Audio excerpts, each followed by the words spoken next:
दिल्ली में Lal Qila metro station के पास हुए जबरदस्त कार ब्लास्ट ने देश की राजधानी को दहला दिया। इस आतंकी घटना के बाद अब हरियाणा में सुरक्षा एजेंसियां हाई अलर्ट पर हैं। वजह है बागेश्वर धाम के प्रमुख धीरेंद्र कृष्ण शास्त्री की चल रही सनातन एकता पदयात्रा। जी हां, दिल्ली में विस्फोट और फरीदाबाद में 29 किलो विस्फोटक की बरामदगी के बाद इस यात्रा की सुरक्षा कई गुना बढ़ा दी गई। आखिर क्यों लगाई गई सुरक्षा की 5 कंपनियां और यात्रा के दौरान किस बड़े हादसे ने चिंता बढ़ा दी, आइए जानते हैं। नमस्कार, आप देख रहे हैं हरिभूमि टीवी। धीरेंद्र कृष्ण शास्त्री की सनातन एकता पदयात्रा ने आज 11 नवंबर को चौथे दिन में प्रवेश कर लिया है। यात्रा फरीदाबाद पार करके पलवल में एंटर हो चुकी है, जहां आज पूरे दिन धार्मिक उत्साह का माहौल रहेगा। लेकिन इस उत्साह पर चिंता का साया तब गहरा गया जब रविवार शाम दिल्ली में लाल किला मेट्रो स्टेशन के पास कार ब्लास्ट हुआ। इस आतंकी घटना के बाद सुरक्षा एजेंसियों ने तुरंत कदम उठाए। पहले धीरेंद्र शास्त्री की सुरक्षा में हरियाणा पुलिस की 3 कंपनियां तैनात थी, लेकिन हादसे के बाद तुरंत 2 अतिरिक्त कंपनियां सुरक्षा में लगाई गई, जिससे अब कुल 5 कंपनियों के जवान उनके साथ चल रहे हैं। धीरेंद्र शास्त्री पूरी तरह से पुलिस के सुरक्षा घेरे में ही पदयात्रा कर रहे हैं। पुलिस के जवान भी जय श्री राम के नारे लगाते हुए उनके साथ चल रहे हैं, लेकिन सुरक्षा के प्रोटोकॉल को सख्ती से लागू किया जा रहा है। जहां एक तरफ आतंकी खतरे को लेकर सुरक्षा चाक चौबंद की गई, वहीं यात्रा को देखने उमड़ी भीड़ ने एक बड़ा हादसा कर दिया। सोमवार शाम को पलवल में एक दुकान का छज्जा अचानक टूट गया, जिससे कई लोग घायल हो गए।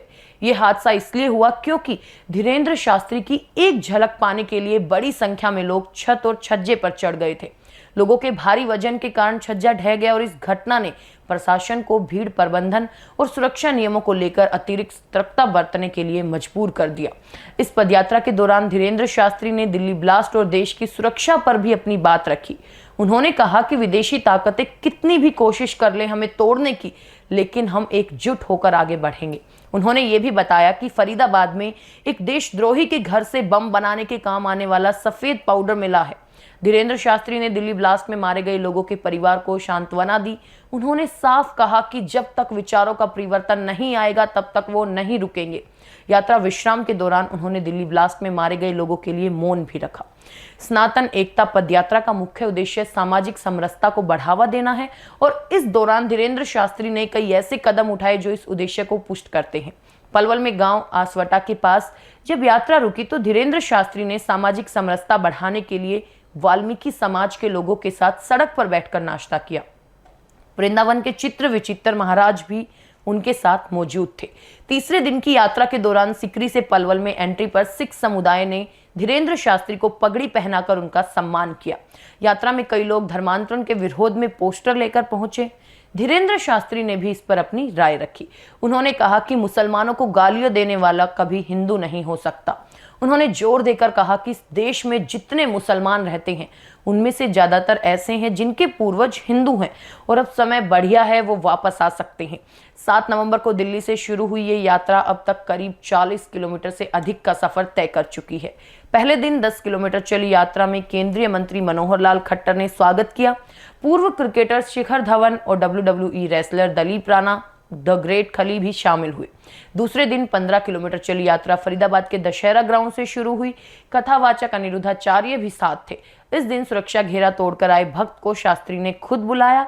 वहीं उन्होंने क्रेन पर चढ़े युवकों को हाईटेंशन तार से बचने की चेतावनी भी दी थी। यात्रा में शामिल लोगों का उत्साह देखते ही बन रहा है। ग्वालियर का एक भक्त 50 किलो का मुखधर लेकर चल रहा है, वहीं कुछ भक्त हाईवे पर झाड़ू लगाते हुए देखे गए। आज 11 नवंबर को यह यात्रा पलवल के असावटा चौक, KMP और KJP एक्सप्रेस वे पे पास गुजरेगी और होडल की तरफ रवाना होगी, जिसका रात्रि विश्राम मित्रोल गांव में होगा। दिल्ली ब्लास्ट और आतंकी खतरे के बीच धीरेंद्र शास्त्री की पदयात्रा देश में सनातन एकता और सुरक्षा एजेंसियों के लिए एक बड़ी चुनौती दोनों का प्रतीक बन गई है। इस खूनी आतंकी साजिश और पदयात्रा की बढ़ी सुरक्षा पर आपकी क्या राय है? आपको क्या लगता है कि इस तरह के धार्मिक आयोजनों को आतंकी खतरों के बीच रोकना चाहिए? हमें कमेंट बॉक्स में जरूर बताएं।